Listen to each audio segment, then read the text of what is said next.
The Royal Scots in the First World War.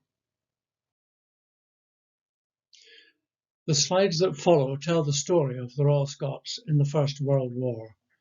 Significant objects are on display in the museum, including medals, uniforms, weapons, and comprehensive interpretation boards.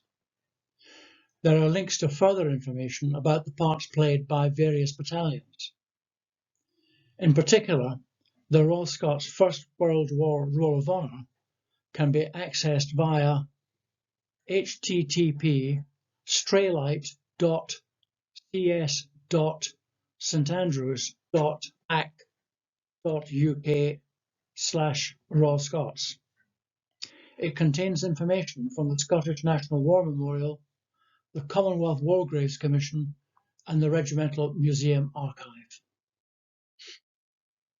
At the outbreak of war, there were two regular battalions, the 1st Battalion in India and the 2nd at Plymouth, totalling some 2,000 once the 2nd Battalion had been reinforced with reservists.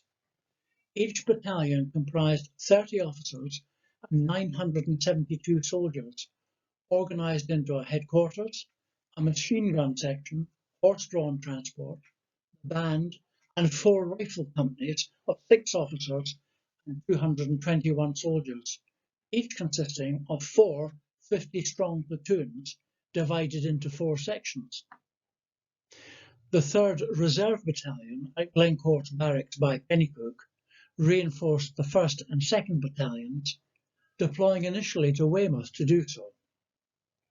There were also 7 Territorial battalions, totalling 5,000. These increased to 22, along with 8 New Army and 2 Garrison battalions. Altogether, 100,000 men served in the regiment, more than any other Scottish regiment, and more than the strength of the British Army today. They were organised in 35 battalions, more than the infantry of the line today. Of these 35, 18 saw action, reinforced by men from the reserve battalions. The complete organisation diagram of the regiment is displayed in the museum. Further detail is available in the regimental website. 7 battalions were of the Territorial Force, formed for home defence in 1908 from the former Yeomanry and Volunteer forces, and were based in drill halls in and around Edinburgh. 6 of them raised further battalions with home defence and reinforcement roles. Territorial Force individuals and units could volunteer for overseas service on mobilisation, which all 7 Territorial Force battalions did. Individuals were entitled to wear a badge on their right breast. The East Clermont Street Drill Hall is still used by a company of 6 Scots. The others have been converted to other use. From the outset, Field Marshal Lord Kitchener, Secretary of State for War, had appreciated that the war would not be over by Christmas. It had called for expansion of the army by 500,000. The Royal Scots Regular, Reserve, and Territorial Force battalions were joined by 8 New Army and 2 Garrison battalions.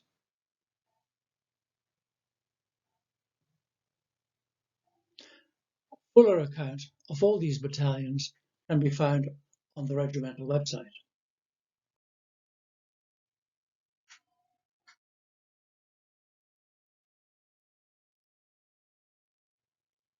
The map illustrates that the regiment served in every theatre.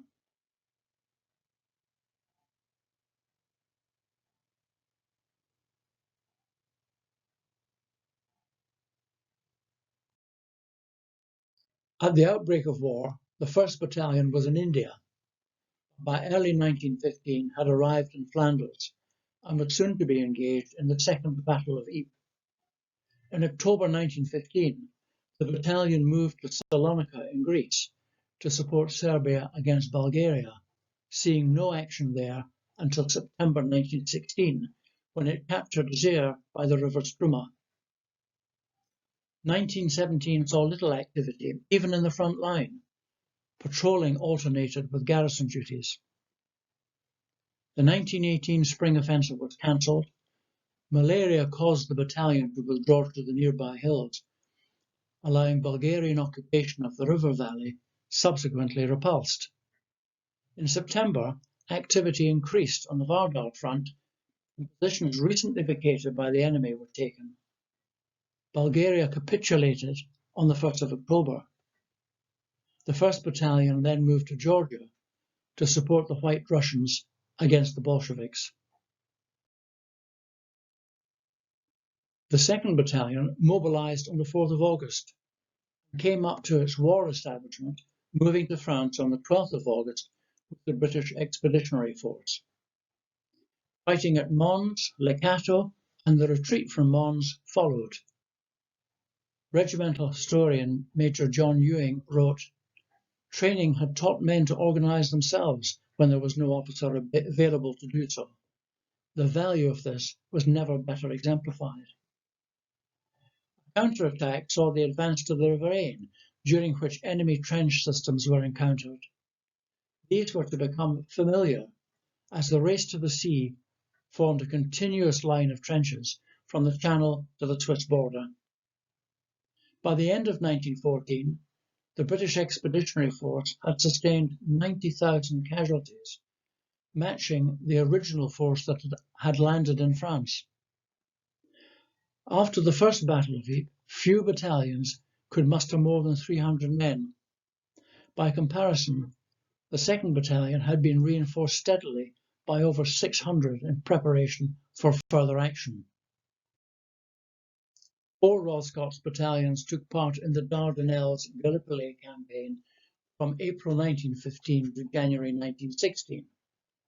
The 4th, 5th and 7th Battalions were Territorial Force battalions and were joined by the 1st Garrison Battalion. The first 3 played major roles in the Gallipoli operations, landing in the order the 5th Battalion on the 25th of April, and the 4th and 7th Battalions landing between the 11th and the 14th of June. The 1st Garrison Battalion deployed as a Labour battalion in November to the Greek island of Lemnos, where the army headquarters and administration base were established, with detachments at Cape Helles on the peninsula itself. Subsequently, they served in Egypt with elements in Cyprus. Their service in Gallipoli earned a First World War King's Colour, which was a very rare award for a garrison battalion. The Gretna rail disaster of May 1915 befell the 7th Battalion on its way to Liverpool to embark for the Dardanelles. It is sometimes asked why the regiment commemorates a rail disaster as opposed to any of the battles for which it won honours. The answer is that whereas the vast majority of the 11,213 dead lie buried close to where they fell on foreign fields, most of the 216 who died at Gretna are buried together in the same grave under a splendid Celtic cross at Rosebank Cemetery in Edinburgh, in the heart of the regimental area, and it can be visited easily. The story of the Gretna rail disaster is told on the regimental website. The response from Edinburgh and the Lothians to Lord Kitchener's new army call was remarkable. By the end of 1914, 6 new Royal Scots battalions had been raised, namely the 11th, 12th, 13th, 14th, 15th and 16th Battalions, with the 17th Battalion early the following year. It was not until the Battle of Loos in September that the 11th, 12th and 13th Royal Scots participated in a major offensive. The 11th and 12th Battalions spent winter and spring in the area of Loos and Ypres, in the routine of trench warfare, while 13th Royal Scots helped counter a major attack near Loos in May. The 15th City of Edinburgh Battalion, Cranstons, named after the Lord Provost, with many Scots from Manchester, after an initiative failed to raise a Manchester Scottish Regiment in the same way as the London, Liverpool and Tyneside Scottish Regiment.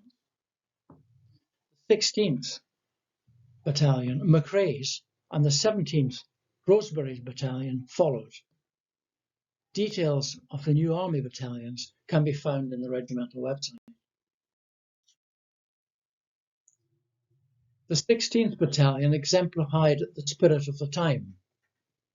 Sir George Macrae, businessman, city councillor, member of Parliament and volunteer officer, addressed a meeting in Edinburgh's Usher Hall on the 27th of November 1914. He said, "I have permission from the War Office to raise a new battalion. I intend that it will be characterised by such a spirit of excellence that the rest of Lord Kitchener's army will be judged by our standard. Furthermore, I have undertaken to lead the battalion in the field. I would not ask you to serve unless I share the danger at your side. In a moment, I will set my name to the list of volunteers. Who will join me?" That Saturday, 800 men paraded at the Heart of Midlothian Football Club ground. By the following week, there were over 1,350, including a strong contingent of footballers and other sportsmen. The 16th Battalion moved to France in January 1916. At Contalmaison on the Somme on the 1st of July, 15th and 16th Battalions were the only units in the 34th Division to achieve their objective, but at terrible cost. The 16th Battalion Standard and Sir George's Pipe Banner are on display at the Scottish Football and Hearts Football Club museums, respectively. Further detail on the regimental website. No fewer than 9 Royal Scots battalions fought at the Somme. The 2nd, 8th, 9th, 11th, 12th, 13th, 15th, 16th and 17th Battalions. The battle lasted for 140 days, from the 1st of July, and inflicted the first major feat on the German army. Despite the horrific casualties of the opening day and the appalling conditions throughout, the new army battalions displayed the physical and mental stamina that succeeded in grinding down the German army.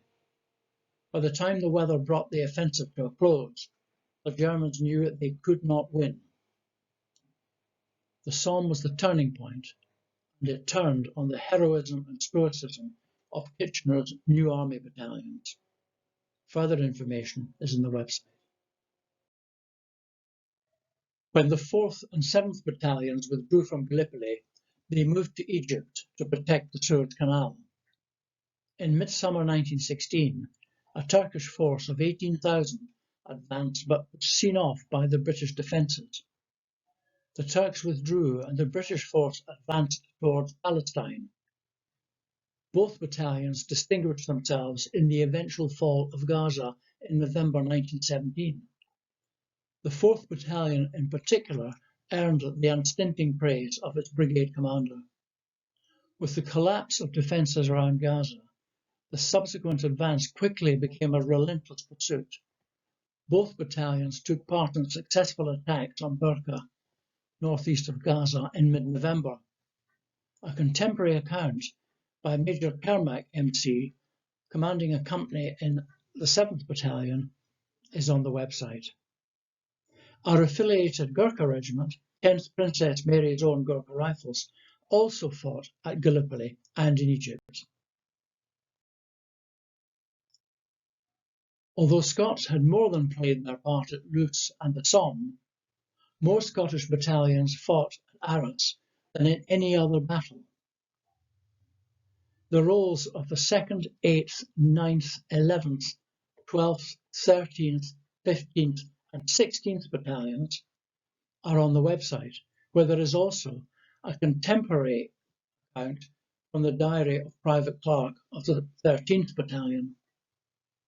7 Canadian battalions of Scottish heritage also fought at Arras, including the Canadian Scottish Regiment, the Newfoundland Regiment, both later allied to the Royal Scots. Whereas the Great War formally ended with the armistice in November 1918, the 2nd 10th Battalion returned home only in June 1919 from northern Russia, where they had been part of an expeditionary force supporting the White Russians against the Bolsheviks. Detail of the campaign, along with a contemporary account by Private John Stewart, are on the website.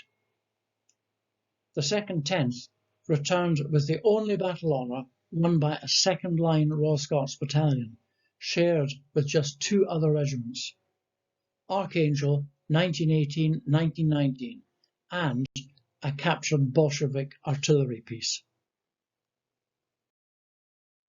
79 battle honours were awarded to the regiment and are listed in the museum. 6 Victoria Crosses were awarded. These are on display in the museum along with the citations. Further information is available on the website. 11,213 Royal Scots were killed, amounting to 10% of all Scots servicemen killed on land. 40,000 were wounded, making a total Royal Scots casualty list of over 50%. The wounded would have filled the East and West Stand at Murrayfield, or both the major Edinburgh football stadiums at Tynecastle and Easter Road. The dead would have filled the seats at the Royal Edinburgh Military Tattoo, with a further 2,000 on the Esplanade. The dead are commemorated in the Scottish National War Memorial in Edinburgh Castle, at the regiment's living war memorial, the Royal Scots Club in Edinburgh, and at the memorial gates at Glencorse Barracks, our former training depot, and on city, town and village war memorials the length and breadth of the land. They shall not grow old as we who are left grow old. Age shall not weary them, nor the years condemn. At the going down of the sun, and in the morning, we will remember them.